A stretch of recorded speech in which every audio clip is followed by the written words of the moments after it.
Negara dengan jumlah pasien TBC terbanyak kedua di dunia, perkiraan jumlah pasien TBC di Indonesia saat ini berjumlah 842.000. Dari jumlah tersebut, baru 60%-nya yang dilaporkan ke Kementerian Kesehatan. 40%-nya atau kira-kira 336.800 kasus TBC belum berobat atau belum dilaporkan. Bahkan, setiap hari sekitar 300 orang di Indonesia meninggal karena TBC. Wah, bukan angka yang sedikit ya. Lantas, apa sih sebenarnya TBC itu?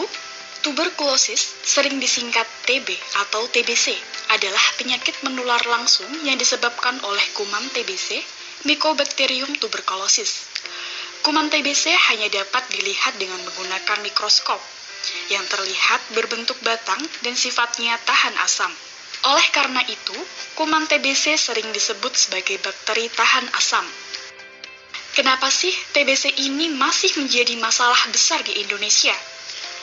Yang pertama, belum semua fasilitas pelayanan kesehatan memberikan pelayanan yang optimal untuk pasien TBC. Kedua, belum semua lapisan masyarakat sadar untuk berobat ke dokter, puskesmas, atau rumah sakit jika batuk lebih dari 2 minggu. Ketiga, belum semua lapisan masyarakat paham tentang penyakit TBC, bahayanya, cara penularannya, pengobatannya, dan pencegahannya. Bagaimana kuman TBC ditularkan dari pasien ke orang di sekitarnya? Penularan kuman TBC terjadi melalui droplet, percikan air ludah yang keluar saat pasien TBC batuk, bersin, tertawa, atau berbicara. Kuman TBC tersebut selanjutnya akan terhirup oleh orang yang berada di dekat pasien tersebut. Siapa saja yang berisiko tinggi tertular TBC? Anak balita, lanjut usia, remaja, pasien diabetes mellitus, orang yang tinggal di rumah yang padat penghuninya, gizi buruk, dan pasien HIV.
Lalu, bagaimana cara mencegah sakit TBC?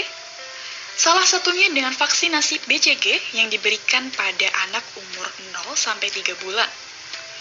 Selain itu, kita harus menciptakan lingkungan dan gaya hidup sehat, seperti biasakan gaya hidup sehat, makan makanan yang bergizi, rumah dengan jendela dan ventilasi yang terbuka agar sinar matahari dapat masuk ke dalam rumah, dan tidak merokok. Apa yang harus dilakukan bagi orang yang kontak serumah atau kontak erat dengan pasien TBC? Nah, kontak serumah adalah orang yang tinggal serumah minimal 1 malam atau sering tinggal serumah pada siang hari dengan kasus indeks dalam 3 bulan terakhir. Sedangkan kontak erat adalah orang yang tidak tinggal serumah tetapi sering bertemu dengan kasus indeks dalam waktu yang cukup lama, yang intensitas berkontaknya hampir sama dengan kontak serumah dalam 3 bulan terakhir. Yang harus dilakukan adalah segera ke fasilitas pelayanan kesehatan untuk dilakukan penapisan TBC. Segera ke fasilitas pelayanan kesehatan jika timbul gejala TBC. Segera diberikan terapi pencegahan TBC berdasarkan indikasi dan keputusan dokter.